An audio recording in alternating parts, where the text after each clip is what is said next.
제8계명 돕기 위해 땀 흘려 일하라는 제목으로 말씀을 전하고자 합니다. 여러분도 잘 아시다시피 우리나라는 전 세계가 부러워하는 치안 강국입니다. 외국인들이 한국에 오면 가장 놀라는 것 중에 하나가 바로 카페 풍경이라고 하지 않습니까? 고가의 노트북과 스마트폰을 테이블 위에 두고 화장실을 다녀와도 아무도 손대지 않는 나라, 물건을 잃어버려도 금방 찾을 수 있는 나라가 바로 대한민국입니다. 우리는 이런 사회의 정직함을 무척 자랑스러워합니다. 우리나라는 도둑질이 거의 없는 나라라고 믿기 때문입니다. 실제로 다른 선진국들과 비교해 볼 때 우리나라는 절도 건수가 정말 적습니다. 심지어 범죄율이 가장 낮다는 일본보다 절도범이 더 적은 나라가 한국입니다. 그러나 이것만 가지고 우리나라는 다른 나라보다 정직한 나라라고 말하기는 어렵습니다. OECD 주요 선진국 중 범죄 1위 항목은 어느 나라나 예외 없이 절도, 즉 남의 물건을 훔치는 일입니다. 그런데 우리나라의 범죄 양상은 다른 나라와 좀 다릅니다. 다른 나라들은 범죄의 형태를 볼 때 절도가 압도적으로 많은 데 비해서 우리나라는 사기가 1등입니다. 다른 나라 사람들은 내 가방을 누가 훔쳐가지 않을까 걱정하는 데 반해서 우리 한국 사람들은 누가 나를 속이지 않을까를 더 걱정하는 것입니다. 우리는 남의 물건을 훔치지 않는 나라라는 사실을 자랑스러워하지만 그 이면에는 남을 속여서 훔치는 일에는 능하다는 것입니다. 오늘 우리가 살펴볼 제8계명 도둑질하지 말라는 말씀을 보면서 나는 남의 물건에 절대 손을 대지 않아 라고 생각할 수 있습니다. 하지만 이 말씀은 훨씬 더 깊은 내용을 포괄하는 하나님의 명령입니다. 오늘 이 말씀의 의미를 되새겨 보면서 보이지 않는 도둑질은 무엇인지 살펴보고 이 계명을 다시 한번 되새겨보는 시간이 되기를 소망합니다. 오늘 본문 출애굽기 20장 15절 도둑질하지 말라. 여기서 사용된 가나브라는 동사는 훔치다, 빼앗다라는 의미를 가지고 있습니다. 그런데 여러분, 이 짧은 계명 속에는 한 가지 흥미로운 점이 있습니다. 무엇을 훔치지 말라는 목적어가 없다는 겁니다. 돈을 훔치지 말라, 물건을 훔치지 말라 이렇게 구체적으로 말씀하지 않으시고 그냥 훔치지 말라라고만 하십니다. 왜 그럴까요? 어떤 학자들은 이 계명의 원래 뜻은 재물을 훔치는 것을 금한 것이 아니라 사람을 훔치는 것, 즉 인신매매를 금한 것이다 라고 주장합니다. 왜냐하면 10계명의 구조를 볼 때 후반부의 계명들은 모두 사형에 처할 수 있는 중범죄를 다루고 있기 때문입니다. 6계명을 보면 살인자는 사형에 처해집니다. 7계명 간음한 자도 사형입니다. 9계명 거짓 증거하지 말라. 이것도 위증으로 인해서 무고한 사람을 사형에 이르게 할 경우에 그 위증한 사람은 사형에 처해질 수 있음을 의미합니다. 그런데 여기서 8계명이 경범죄에 해당하는 물건 훔치는 것을 다루는 것이라면 10계명의 흐름상 어색하다는 것입니다. 오히려 8계명도 6, 7계명 같은 수준의 중대범죄, 즉 사형에 해당하는 범죄를 다룬다고 보는 것이 자연스럽다라는 것입니다. 구약의 율법을 보면 일반적인 도둑질, 예를 들어서 양이나 소를 훔친 경우에는 배상을 하면 되지 그 자체로 사형에 처해지지 않습니다. 반면에 사람을 납치한 경우에는 어떻습니까? 출애굽기 21장 16절에 보면 사람을 납치한 자는 반드시 죽일지니라 라고 말씀합니다. 죄의 경중이 다릅니다. 또한 10계명의 마지막 계명을 보면 내 이웃의 집을 탐내지 말라 하십니다. 만일 8계명도 남의 재물을 훔치지 말라는 것이라면 8계명과 10계명의 상당 부분은 겹치게 됩니다. 그래서 일부 학자들은 8계명은 10계명과 다른 것, 즉 사람을 훔치는 인신매매를 다룬다고 보는 것입니다. 그렇다고 해서 8계명을 인신매매만 다루는 규정이라 말할 수 있겠습니까?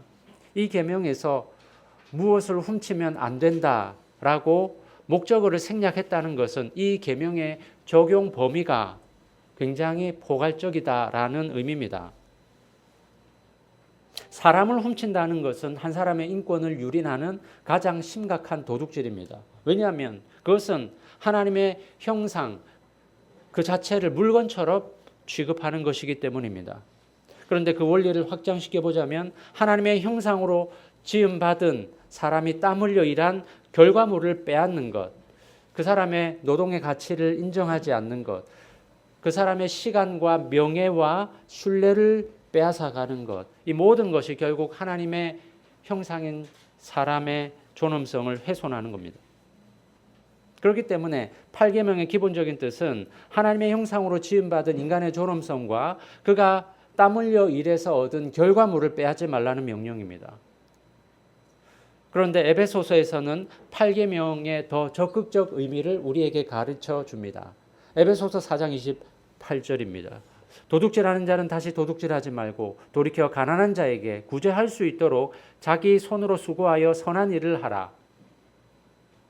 단순히 도둑질하지 말라는 단계를 넘어서서 정직하게 일해서 가난한 자를 도우는 단계로 나아가라고 말씀합니다. 빼앗는 자에서 주는 자로, 움켜쥐는 자에서 나누는 자로 살라는 말씀입니다. 그렇다면 도둑질하지 말라는 8계명의 말씀이 무엇을 의미하는지 더 구체적으로 살펴봅시다. 앞서도 말씀드렸다시피 첫 번째로는 사람을 도둑질하지 말라는 것입니다. 고대 사회에서는 사람을 잡아다가 팔아먹는 인신매매와 같은 일이 빈번하게 일어났습니다. 하나님은 사람 자체를 도둑질하는 것을 심각한 범죄로 규정하셨습니다. 오늘날 현대사회에서 사람을 직접 납치해서 팔아먹는 일은 거의 일어나지 않습니다. 그러나 사람의 존엄성을 빼앗는 도둑질은 여전히 우리 주변에서 일어나고 있습니다. 직장에서 상사가 아랫사람에게 폭언을 하고 공개적인 망신을 주면서 인격적인 모독을 일삼는다면 그 행위 자체가 사람의 존엄성과 인권을 도둑질하는 것입니다. 가게에 들어가 별일 아닌 것에 트집을 잡고 가게 주인이나 종업원에게 행패를 부리는 것, 학부모가 교사를 상대로 갑질을 일삼는 것도 내 사소한 이익을 위해서 상대방의 인격을 도둑질하는 것입니다. 우리 사회에 만연한 보이스 피싱을 보십시오. 그 일당들은 검찰이나 금융기관을 사칭해서 당신의 계좌가 범죄에 연루되었습니다 라고 겁을 줍니다. 그리고 피해자가 정신을 차릴 수 없을 정도로 몰아간 뒤에 계좌의 돈을 빼갑니다. 이것은 한 사람 혹은 한 가정에 회복하기 힘든 재산상의 피해와 심리적인 타격을 줍니다. 피해자는 내가 바보 같아서 속고 말았구나 라는 자괴감 때문에 극단적 선택을 하는 사례도 적지 않습니다.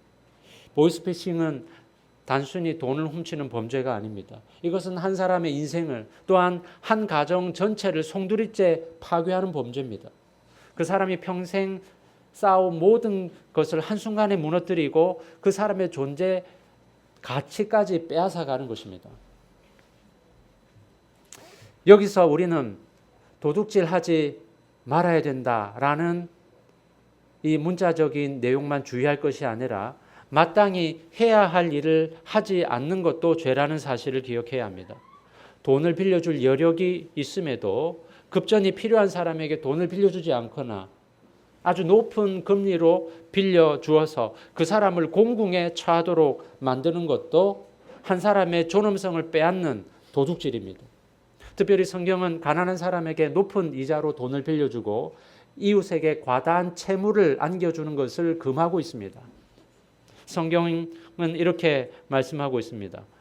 네가 형제에게 구워 주거든 이자를 받지 말지니 곧 돈의 이자, 식물의 이자, 이자를 낼 만한 모든 것의 이자를 받지 말 것이니라.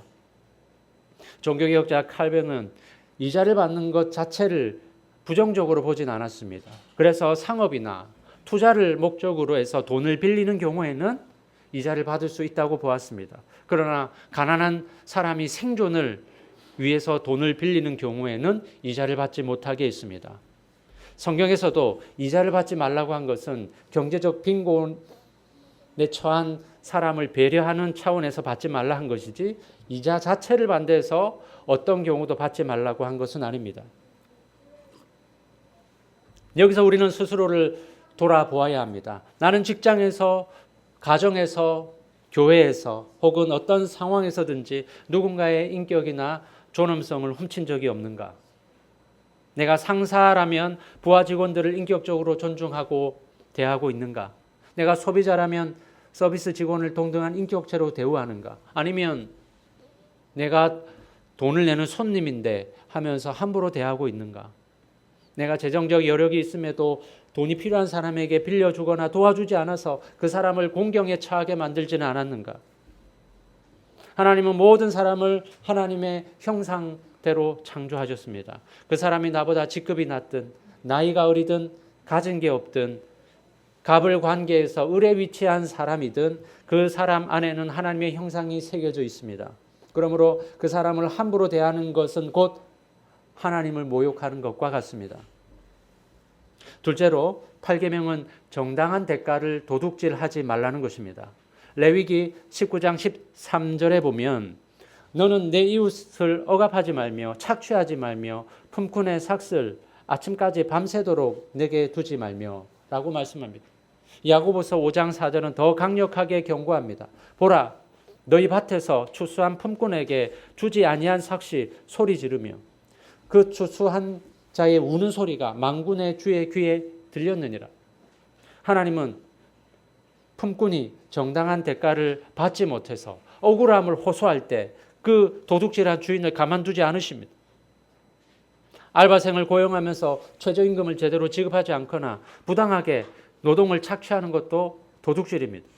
대기업이 중소기업에게 횡포를 부리면서 부당한 거래를 시도하는 것도 어떤 의미에서는 도둑질입니다. 땀 흘린 노동의 대가를 정당하게 지불하지 않는 것, 이 모든 것이 바로 8계명을 어기는 것입니다. 셋째로 우리는 보이지 않는 것들도 도둑질하지 말아야 됩니다. 잠언 11장 1절은 말씀합니다. 속이는 저울은 여호와께서 미워하시나 공평한 추는 그가 기뻐하시느니라. 이처럼 눈에 잘 띄지 않으니까 눈속임해서 다른 사람의 이익이나 재산상의 피해를 입히는 것도 도둑질입니다. 회사에서 일해야 될 시간을 개인 용무로 사용하면서 허비하는 것은 회사의 시간을 도둑질하는 것입니다. 타인의 아이디어나 공로를 자기의 것처럼 가로채는 일은 그 사람에게 돌아가야 될 명예를 도둑질하는 것입니다. 학교에서 컨닝하거나 대리 출석을 해서 학점을 받는 것은 다른 학생들의 학점을 도둑질하는 일입니다. 넷째로 하나님께 속한 것을 도둑질하지 말아야 합니다. 말라기 3장 8절은 이렇게 말씀합니다. 사람이 어찌 하나님의 것을 도둑질하겠느냐. 그러나 너희는 나의 것을 도둑질하고도 말하기를 우리가 어떻게 주의 것을 도둑질하였나이까 하는도다. 이는 곧 11조와 봉헌물이라. 11조와 헌금을 드리지 않는 것이 도둑질입니다. 하나님께 마땅히 드려야 될 시간과 재능, 예배를 드리지 않은 것도 도둑질입니다. 하나님의 은혜로 이룬 것인데 그 성공과 업적을 마치 자기가 이룬 것처럼 자랑하는 것도 하나님의 영광을 도둑질하는 것입니다. 누가복음 17장에 보면 예수님이 나병 환자 10명을 고쳐주십니다. 그런데 나중에 보니까 고침받은 9명은 그냥 가버리고 이방인이었던 한 명만 예수님께 다시 와서 감사를 표합니다. 이때 예수님이 뭐라고 하십니까? 10사람이 다 깨끗함을 받지 아니하였느냐? 그 9은 어디에 있느냐? 주님께서 우리를 구원하시는 큰 일을 행하셨음에도 불구하고 감사치 않는 이와 같은 모습은 하나님의 영광을 도둑질하는 것입니다. 평소에는 하나님께 감사치도 않다가 재앙을 만나거나 불행한 일을 겪을 때 하나님 도대체 왜 내게 이런 불행을 겪게 하십니까? 불평하는 경우가 얼마나 많습니까? 우리가 살면서 거두는 크고 작은 성공에 대해서는 마치 내가 잘나서 내가 일을 잘해서 된 것처럼 착각하고 으스대지만 하나님 앞에 불평하고 또한 절망하면서 원망하는 경우가 얼마나 많습니까? 하루하루 우리가 건강하게 살아갈 수 있다는 것, 단란한 가정을 우리에게 주신 것, 내게 일할 일터가 있다는 것, 무엇보다 구원의 은혜를 베푸신 것, 이 모든 것에 감사치 않고 마치 당연한 것이라는 듯이 살아가는 것은 하나님의 은혜를 도둑질하는 것입니다. 이렇듯이 우리 자신이나 우리 주변에서는 끊임없이 도둑질하는 일들이 일어납니다. 어쩌면 직접적으로 돈이나 물건을 훔치지 않았을 뿐이지 우리 자신들도 8계명을 범해왔고 지금도 범하고 있습니다. 그러면 왜 이렇게 우리는 도둑질을 그칠 수 없는 것입니까? 야고보서 4장 1절 2절은 이렇게 말씀합니다. 너희 중에 싸움이 어디로부터 다툼이 어디로부터 나느냐?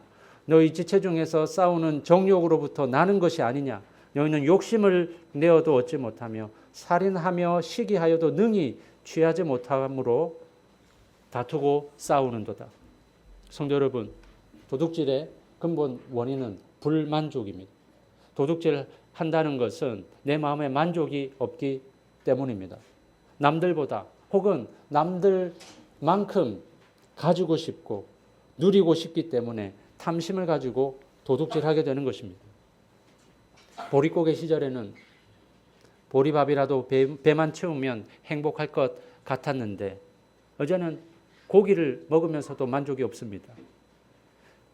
내 집 마련만 하면 그것 자체로 기쁠 줄로 알았는데 막상 집을 마련하면 더 큰 집에 집착하게 됩니다. 탐욕은 이처럼 밑빠진 독과 같습니다. 아무리 물을 부어도 채울 수가 없습니다.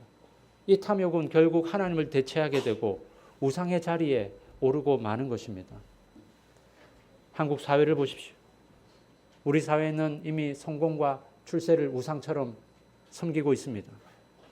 서울의 모 여고에서 일어났던 일, 교무부장이 자기 쌍둥이 딸들을 명문대에 보내고자 그 욕심 때문에 시험지를 미리 훔쳐서 딸들에게 보여주는 죄를 지었던 것 여러분도 잘 아실 겁니다. 결국 명문대라는 탐욕이 도둑질로 이끈 겁니다. 성공을 위해서라면 수단과 방법을 가리지 않는 문화, 이것이 우리가 처한 현실입니다. 물질과 부를 우상으로 삼고 있습니다. 돈이면 다 된다는 생각이 팽배합니다. 부동산 투기나 가상화폐나 주식을 통해서 단번에 큰 수익을 보려는 한탕주의, 이런 태도가 결과적으로 열심히 땀 흘려 일하는 것의 가치를 경시하는 문화를 낳고 있는 것입니다. 비교와 인정의 우상도 우리를 사로잡습니다. 극심한 비교 문화, 남들은 다 하는데 우리에만 뒤처지면 안 되는데, 이런 조급함과 상대적 박탈감 때문에 부정한 방법으로라도 따라잡으려는 시도를 합니다. 이것이 극심한 경쟁 사회로 우리를 몰아가고 있지 않습니까? 사랑하는 성도 여러분, 탐욕은 결국 우상이 되고 우상은 우리를 도둑질로 이끕니다. 남들보다 더 잘 살아야 된다는 탐욕 때문에 사람들은 수단과 방법을 가리지 않고 그것이 도둑질에 해당함에도 불구하고 눈을 감고 남의 것을 취하려 합니다. 그러면 도둑질하지 않기 위해서 어떻게 해야 됩니까? 무엇보다 탐심을 버리고 가진 것에 만족해야 됩니다. 또한 작은 것에 감사할 줄 알아야 됩니다. 특별히 우리 사회는 만족할 줄 모르는 사회입니다. 상대적 박탈감을 심하게 가지고 있고 자신을 불행하다고 느끼는 사람도 많습니다. 그래서 자살률도 세계 최고 수준입니다. 사실 우리나라는 가진 것이 많고 물질적인 면에서 풍요로운 나라입니다. 맨날 우리는 우리보다 잘 사는 몇 나라만 비교하면서 우리는 뒤처졌다고 박탈감을 느낍니다. 왜 불행하다고 느끼냐면 남들과 비교하기 때문입니다. 비교해서 좋을 건 없습니다. 다른 사람은 그 사람만의 인생의 길이 있는 것이고 우리는 우리대로의 길이 있습니다. 자꾸 비교해 나갈 때 스스로 불행에 빠질 수밖에 없습니다. 사도 바울은 자기가 가난에도 처할 줄 알고 풍부에도 처할 줄 알았다고 말하면서 자족하기를 배우라 말합니다. 우리는 기본적으로 하나님이 내게 주신 것에 만족하고 감사하며 살아야 됩니다. 그리고 탐심이 우리를 사로잡지 못하도록 해야 합니다. 무엇보다 우리는 도둑질하지 않기 위해서 열심히 일해야 됩니다. 성경은 도둑질을 하지 않기 위해서 열심히 일해야 된다 가르칩니다. 에베소서 4장 28절 말씀에서 도둑질 하는 자는 다시 도둑질하지 말고 돌이켜 가난한 자에게 구제할 수 있도록 자기 손으로 수고하여 선한 일을 하라라고 가르치고 있습니다. 돈을 벌든지 공부를 하든지 무슨 일을 하든지 열심히 땀을 흘려서 해야 됩니다. 물론 사회가 정의롭지 못하기 때문에 불법과 편법을 동원한 사람들이 때때로 성공하고 출세하기도 하지만 그럼에도 여전히 어떤 일이든지 열심히 하는 자들이 인정을 받고 대접받는 것은 당연한 일입니다. 성경은 도둑질하지 않는 수준에서 그치는 것이 아니라 가난한 자들을 구제할 것이 있기 위해서 일하라고 하십니다. 우리는 열심히 일한 대가로 수입을 얻을 때 그것을 내 것이라 여기기 쉬운데 모든 것은 다 하나님의 것이라는 사실을 잊어서는 안 됩니다. 우리가 11조를 하는 이유도 우리 소득의 전부가 다 하나님의 것이라는 신앙 고백 때문입니다. 여기서 우리는 소유의 개념을 분명히 가져야 됩니다. 내가 벌었다고 내 것이 아니라 하나님으로부터 온 것이라는 사실을 기억해야 합니다. 처음에 하나님이 아담과 하와에게 만물을 다스리라 했을 때 인간은 하나님의 대리자로서 세상을 다스리게 된 겁니다. 그렇기 때문에 우리는 주인이 아니라 청직입니다. 그런데 마치 내가 주인인 것처럼 내가 벌었으니 내 소유니까 내 마음대로 하겠다 행세하면 결국은 하나님의 것을 도둑질하는 것입니다. 하나님이 우리에게 요구하시는 것은 혼자만 잘 먹고 잘 살려 하지 말고 베풀고 나누라 하는 것입니다. 너무 소유하는 데 집착하지 말고 서로 돕고 자비를 베풀라 말씀합니다. 하델베르크 요리문답에서는 도둑질하지 말라는 의미를 이렇게 해석합니다. 우리 같이 한번 읽어볼까요? 111문입니다. 시작.